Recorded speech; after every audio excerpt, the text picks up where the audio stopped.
my tea has gone, hang on, I'm going to move this to there. Tea's got a bit cold, but it doesn't matter, I can drink it. It's not to the point where it's sickly, if you know what I mean. We've got engines apart here. A lot of this stuff will be in the next video. This one, we get the bike out, there's a few things. We get the bike out, after 4 days it sat there, went outside, started first kick. No enrich, no nothing. And it went wop wop like that. Until it warmed up, then it was fine. It runs just impeccably. Well, it did. I wanted to have a look at the Kickstarter problem, but in this one, there's a few things I'm worried about. I've got a, where is it? Hang on. Oh. I found these ignition spanners too. Look at this. They're from my father-in-law. They're in a toolbox that his wife gave me when he passed away. This battery, this is from Yankee. And it's one of those sealed lead acid jobs, and it's great. I love it. That's what I want to use, and it fits in beautifully.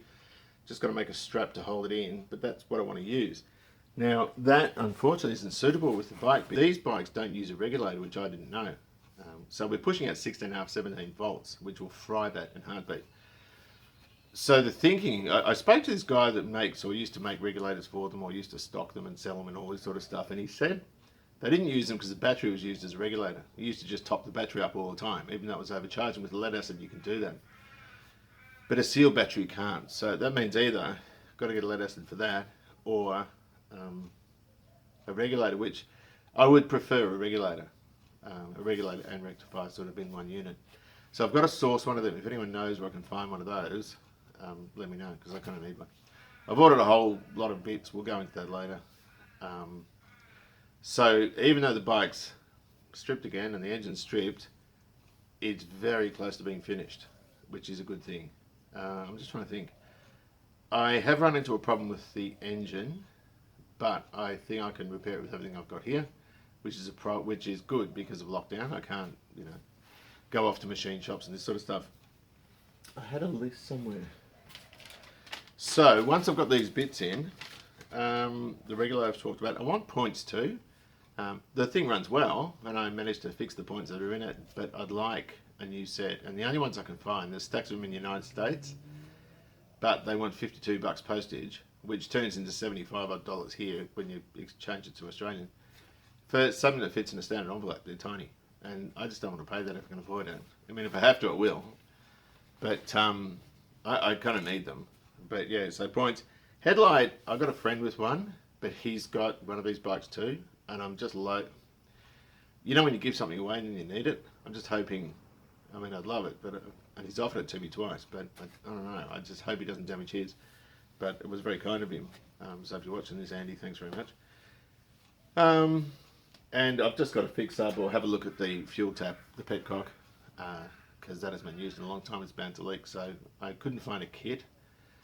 A lot of the parts I've ordered through Cruise and Image, which is the Japanese company that sell piston kits and all that sort of stuff. I've ordered a new piston kit for it in the oversize. It's a millimetre oversize. So all that stuff's coming, cables and all sorts of other stuff. So the bike will be finished quite soon, very soon. So there's too much footage for one video. It's going to turn into an hour and I don't want to do that.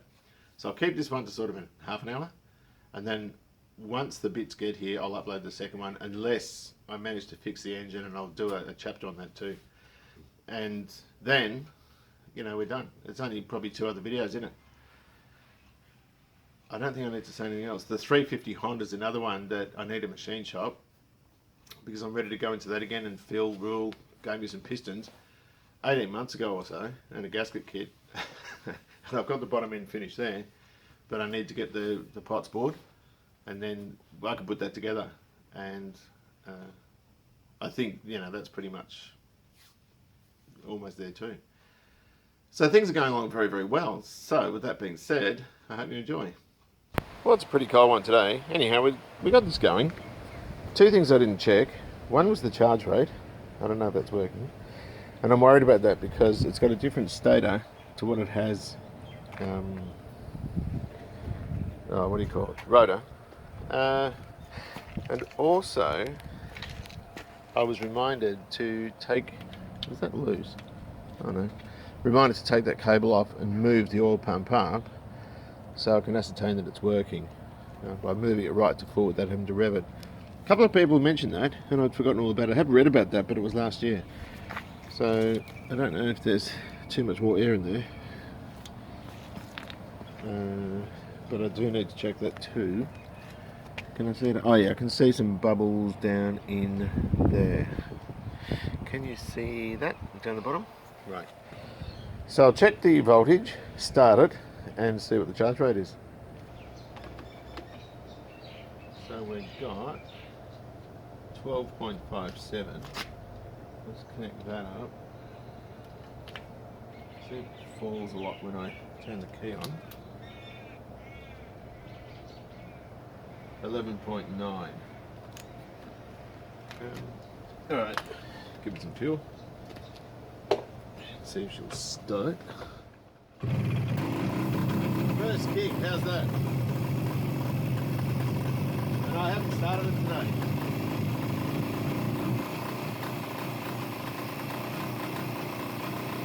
Volts.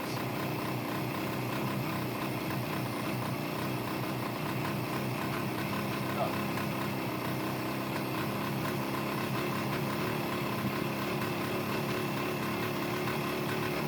15 volts, that's probably too much.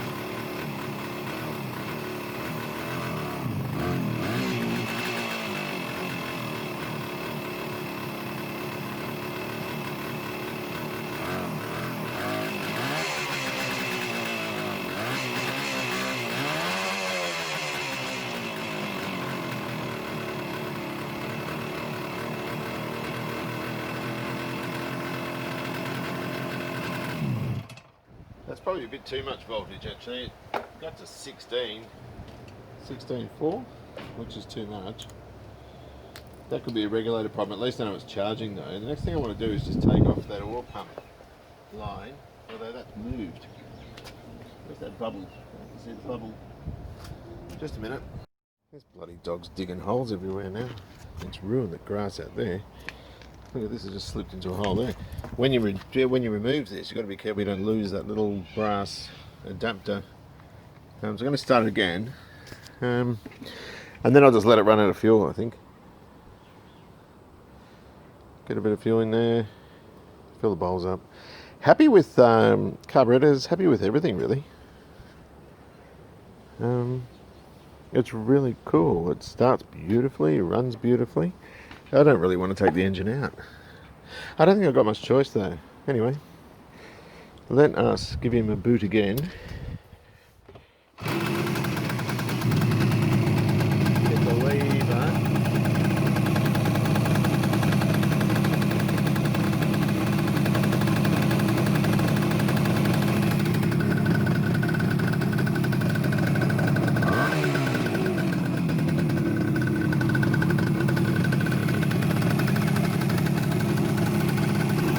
Definitely moving, I can see it.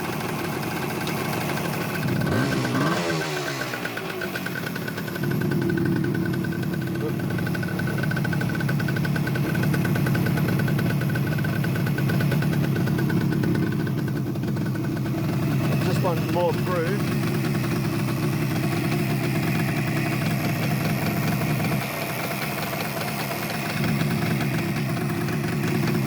Oh look, there's the bubbles.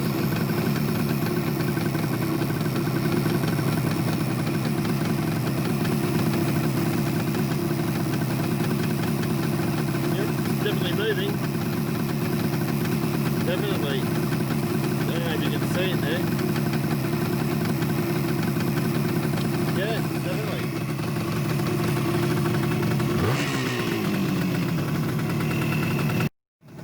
So I think I'll just let that run out of fuel now. Maybe we don't burn it on that. But yeah, that's a really, really good result. I can't believe how easily it starts.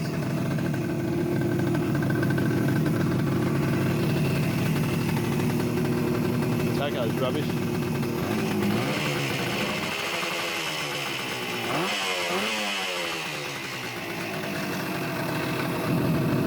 I think we'll get rid of most of that smoke. There's not all that much anyway. If I kind of is now. But I think most that'll burn out, and once we've got it on straight fuel with it, that's just premix from the mower.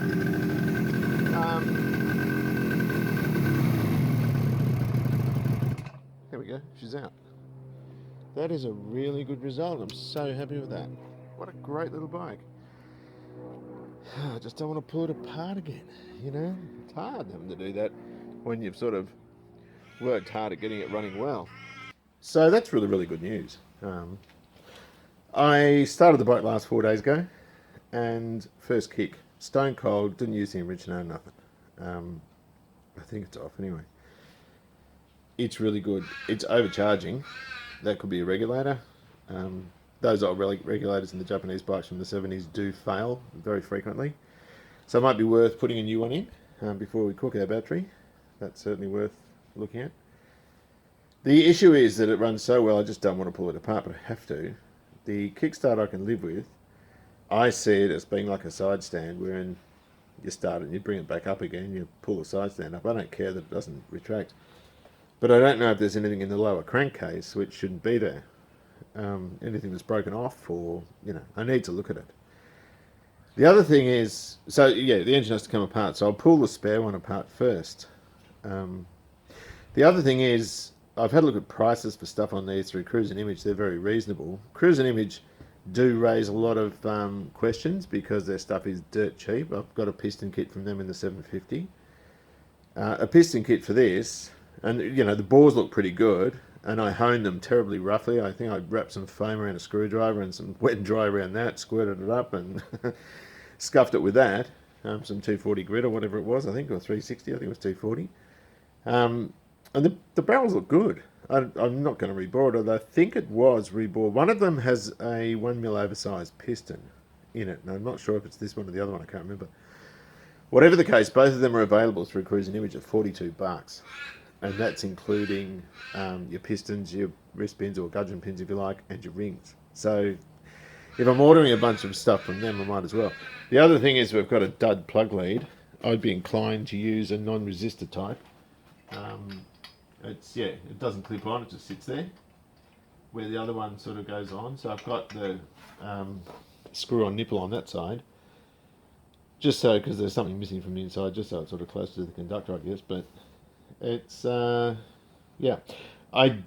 a few things I want to do to it. I've got to get I've got a headlight globe somewhere. Apparently they're very difficult to find, and I'm not sure. I've not tried to look for them. I've got to fix up this switch. The plastic bit's missing, but the switch is functional. Put the grip on. I've got the discs. Hang on, come over here. The disc brake paraphernalia here.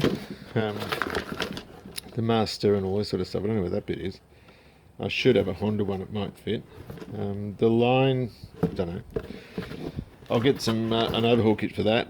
The pistons. Oh no, the pistons come out.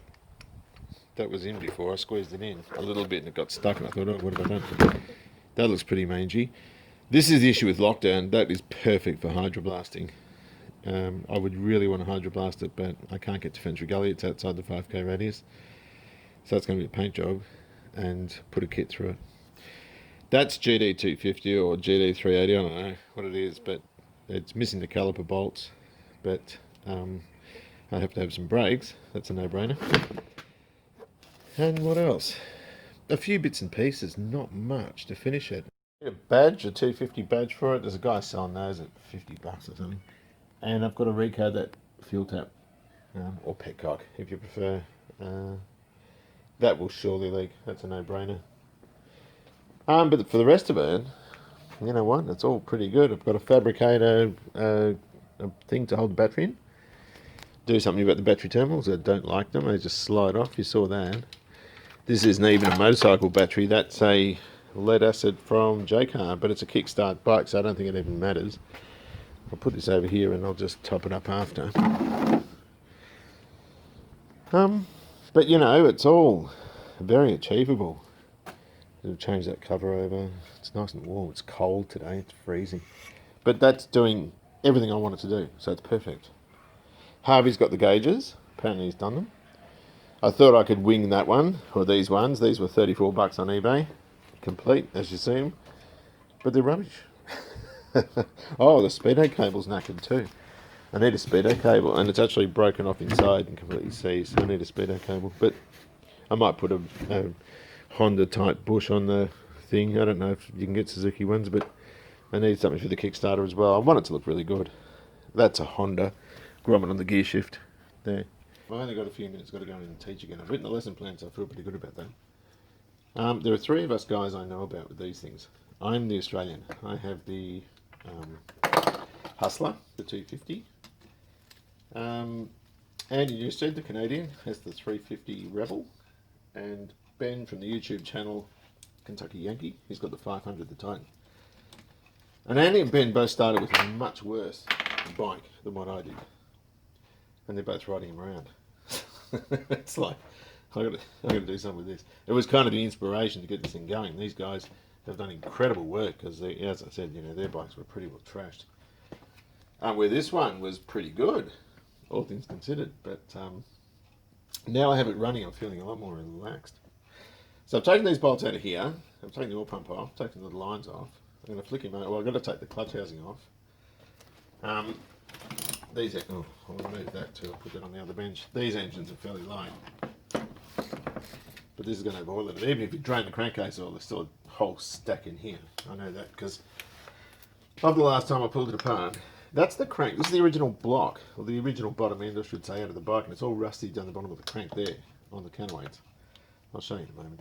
And the other one, the spare engine that came with it, which was just a non-incidental thing, appeared to be in far better condition. So that's why I'm using it. I've always got a bit of a shortage of rags, and so I don't want to mess everywhere. I've got it chocked up on blocks of wood while I take these drains out. I should have taken the centre one out first. Bugger. Oh boy. So far as this is concerned, I'm only sort of filming the bits. Oh, that's stiff. That I haven't included in any of the past chapters. So I haven't taken the clutch cover off and had a look in there or anything like that. I've got that container under here. I'm just going to give it a tap to try and dislodge the gasket. This has been filled with oil since the last guy had it because I did it. There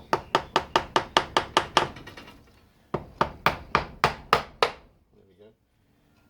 Can I see anything yet? So regardless of how much or how long you let those bottom drains go, there's two of them down there. There might even be three. That could be one there too. I don't know. There's always a bunch of oil in here, so it's probably best just to let it trickle out, and then I can just sort of nip one up, and that'll hold it while I empty this out. If that container's big enough, it should be though. I think I got most of it out before. There's not much room in here. You guys can come and sit next to me while I do this. Where am I? That should almost pop off. What is holding it? Alright, that's stuck to the blower lock. Oh, that sounded bad.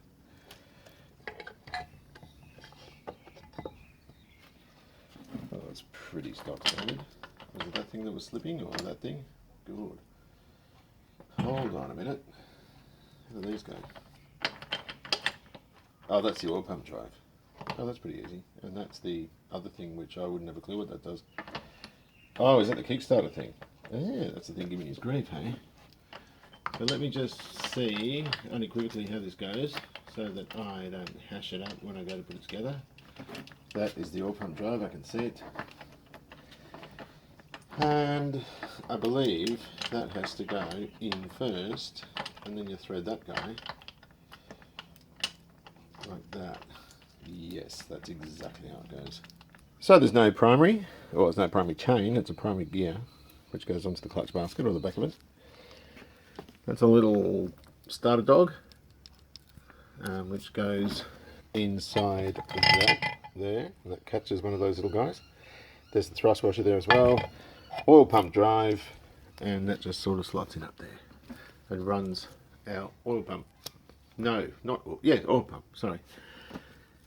So I think I'm going to take that off and we'll have a look. What has crossed my mind is this thing has a hell of a beefy clutch on it. I mean, It's probably the same one as the T250 has. I think that's all of them.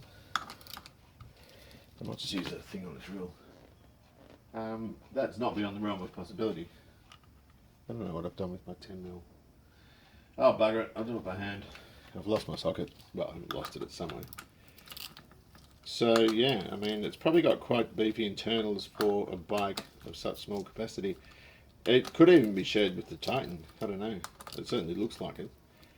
But if that's the case, I mean, apparently one of the mods people were doing to these is putting the 350 top end on this, and I think it's all the same underneath. The Japanese do funny things though. They do change specifications without too much in the way of notification. But that doesn't matter. For our intent and purposes, it's staying at 250.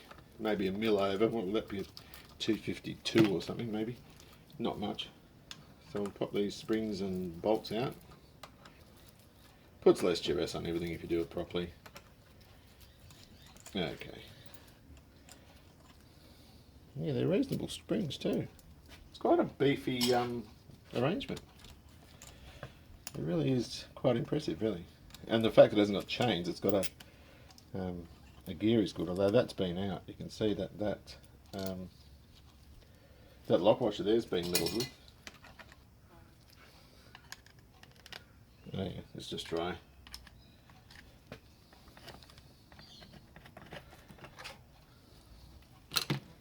And that looks great.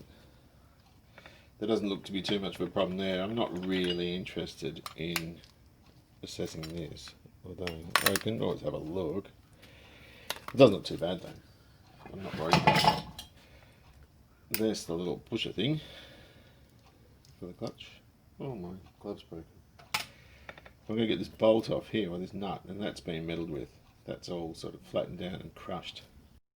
And you can see there on the end of the crank, so this could have had to crank out. On the edges of there, that's all good. I don't know that they'd wear too much there though. And you can see they haven't locked that off again. So I'm just going to use a rattle gun, I'll just zip that off. That is painless.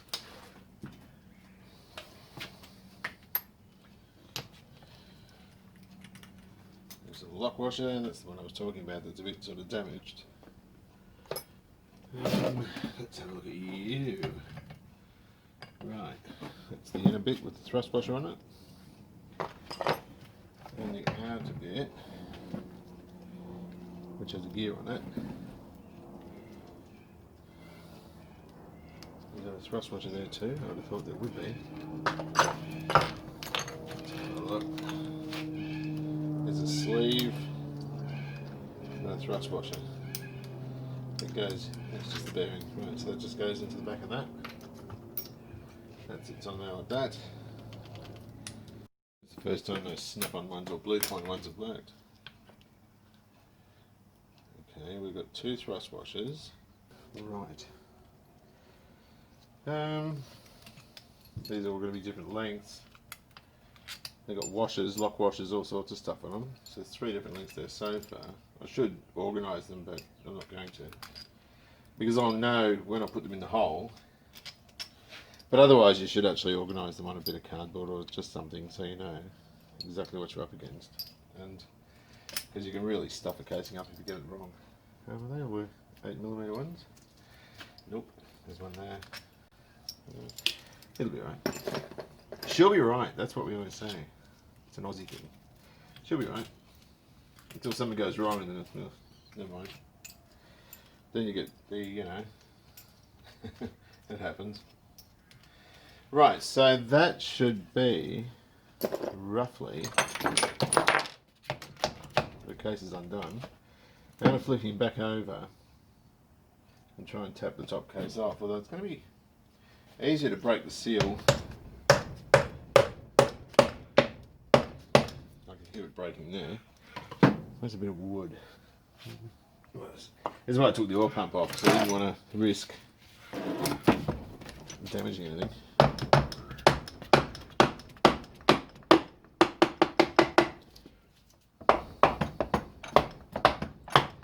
There we go, that's all I'm going to do for now. And then I'm going to... Oh crap, no, that wasn't intended. I learned something for that. That wasn't intended. Try and hold it together. That's probably better than that. I've got some oil coming out.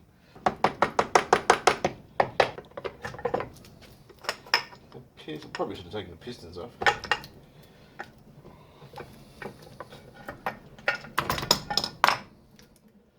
What's in the top? Yeah, not much. That all looks fairly good. There's no way I was going to get that out, right? But that is the article that I'm worried about. I'm very keen to see what the problem with the other one is. Or whether this will fit for that matter. They're different engines. One's a much earlier one that's got a... Hang on, I've got to organise this a bit better. That's what happens when you're working in a stupid place with enough room. See, look at that. That's the bit I'm worried about. If a bit of this is broken off on the other one, that would really suck, because that's the top casing, and that's the good one on the other one. That would really suck. Let me put this down, and we'll get the camera and have a close look. I need to actually rebuild some of my... I don't have a set per se, but I do need to put some overhead, like something for a camera and that sort of stuff, you know what I mean? Something jumped out at me just a second ago, and I'll show you what I'm talking about. It's that seal. Can you see that seal? I've got my white glove on. Yes, you can. That's good. That seal is completely ripped, but it's been ripped before the engine was put back together. And how do I know that? Well, I don't really, but I'm assuming there's celastic all over this thing. I hate that stuff. You know, I just don't like it. That's been damaged, and I rolled off a big chunk of it. Where have we got? Oh, maybe it didn't. There's like, yeah, there is. They've glued the seal back together with celastic. That's what that looks like to me. They've just used an old seal. Having said that, I'm sure it was all right. That's not bad. It's pretty good so far as play is concerned.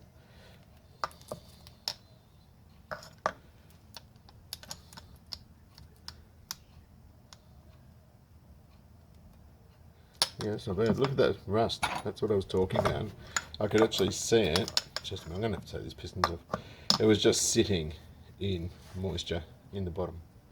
And it's pitted all over the place. So it looks like it's been sort of messed about with. Where are the shift forks? Beautiful gear set. Bearings are good. Not a problem there at all. Oh, just hit my head.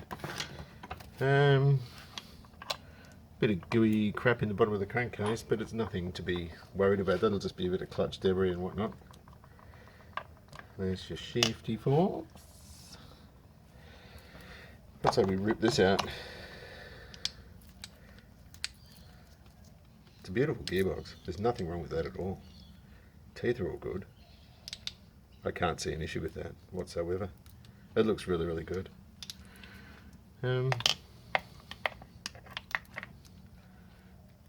Yeah, no, that's fine. That's really good. There's nothing at all wrong with that. You got the locating pins. You got to watch Alan Milliard. A guy put me onto him. I didn't even know about him. And he gets Kawasaki 904, makes it a 6. He has a garage smaller than this and a shed where he has what's he got in the shed? He's got a buff and a bandsaw in the shed. He's got hand tools in his garage. He's got a mill, he's got a lathe, and he's got a TIG welder. And the bikes are as new, but with 6 cylinders. He's got a couple of them. He's got a Z1300 V12, which looks factory. He's got a Honda 90 single, which is now a V-twin, so it's 180. I mean, the guy's a magician. He's an incredible man. And when I saw those locating pins, I was thinking of him because that's how he made a sort of a dummy shaft for his crank. And the good thing about the Kawasaki's, the 900s, is they've got roller bearings. They haven't got these stupid things like the shells that the Hondas have. And so, yeah, he used that to sort of straighten the cases out. Just cuts the cases with a hacksaw.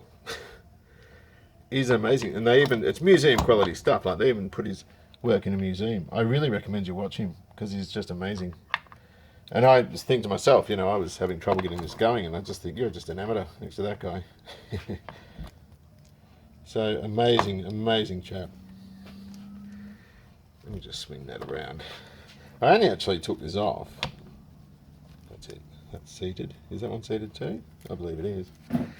I only just took this off to get that starter shaft out, but I might as well put these bits back in. This looks like it's got a locating, yes, it's got a locating ring there, so that's just like the Hondas as well. This might be a pain in the neck, because, where's that hole? There's the hole. I can do the hole after. Oh, let's just fill in. God, that does make me feel wholesome. I'm just being a dick, don't worry. There's the hole. Go back down around that way, and it should drop in. It does. Wonderful. All right.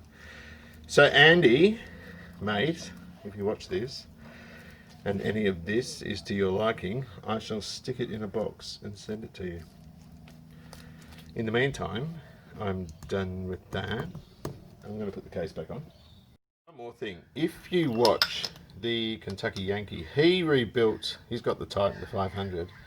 He rebuilt his crank to put new seals in and so forth. And he did it with a friend. And they actually used 2 bolts. There's a thread in there. They were using 2 bolts opposite one another and unwinding the bolts between this area here, at the same time to sort of separate these 2 parts of the crank so you get to these seals. And when he put it back together, he did it with the dial indicator, and he'd find the high spot with the dial indicator, mark it with the Sharpie, and tap it with a copper hammer. Very interesting to watch, and I know that's what Alan Milliard said when he was doing the 900s as well, or the 1600s, or whatever they are now. He did the same thing to true up the crank. Had it on a hard surface and gave it a smack on the weight with a copper hammer. Quite a blow, but really, really interesting. I actually didn't know anything about that sort of thing. Anyway, I'm going to pop that on and move it to the other side of the garage. And there's some more stuff I've got to attend to. Brakes. Perhaps one of the more boring things you can do. I've never watched people doing brake overhauls. They always do it wrong in my book. But yeah, anyway.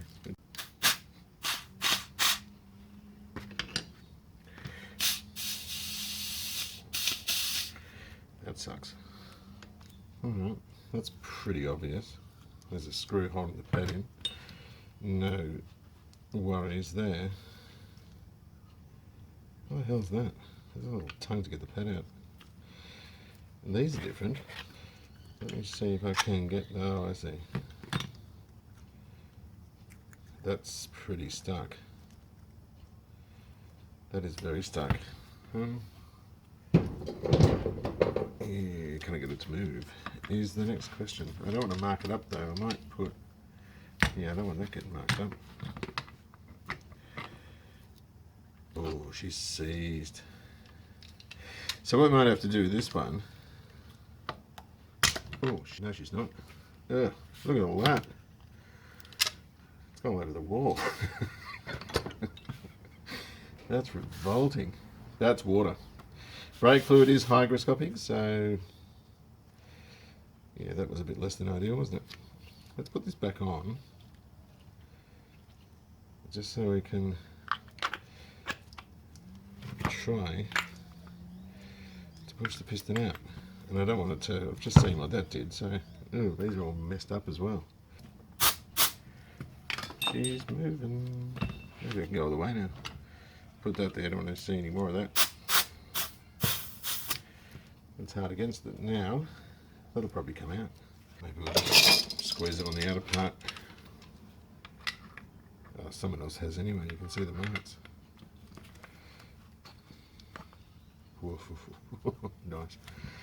Right, what have we got here? A rusty mess. The way to judge this though, see that's pitted. Oh no, is it? Yeah, it is. I would want a new one. I mean, I just do. And that looks crap. The thing is with this, oh, that'll clean up, that's alright. The thing is with this, it's been neglected. So you can just see it's got loads and loads of water ingress, basically. But that'll clean up, I'm not too worried about that. The square cut seal, be careful with those. Well, that's been there for a month at Sundays as well. Yeah, we cannot possibly. That looks like it's had some corrosion or something on it. I don't know what's in there. But we can clean this up. That'll be fine. Really want to get this stuff hydroblasted. I mean, that would come up like brand new. And I can't. I don't want to get fined and do the wrong thing. At the moment, we're in stage 4 restrictions, and we can't leave or go beyond 5 kilometres of our area. This will give me some indication. But I'm not too bad. But I think for the price of, and whenever you do this sort of thing, you use a finer Scotch-Brite, but you go annual, if you know what I mean. You don't go up and down because you don't want it to leak. But the problem with it is it's gone through the thing there. So it's going to just attract moisture and offer up some rust where you don't want it. So although you get away with this, but I'm not terribly interested in getting away with stuff. I'm more interested in repairing it properly. That being said, that's not too bad. She's grown. Hello. She just licks everything.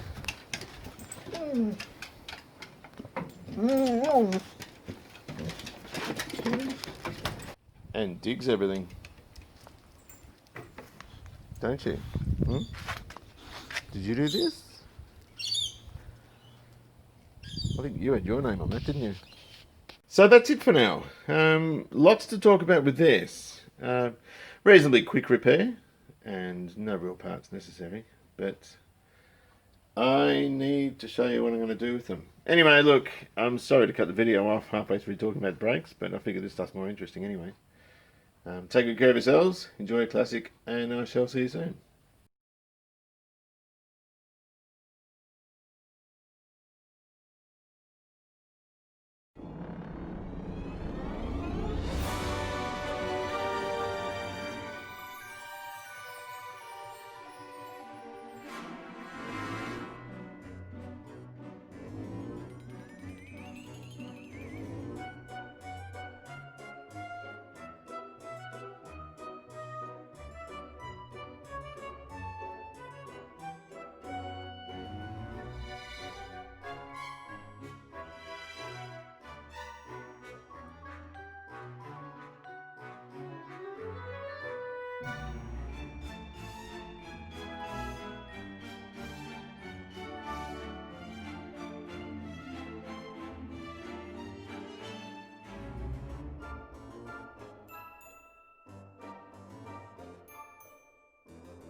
What do you reckon? She haven't.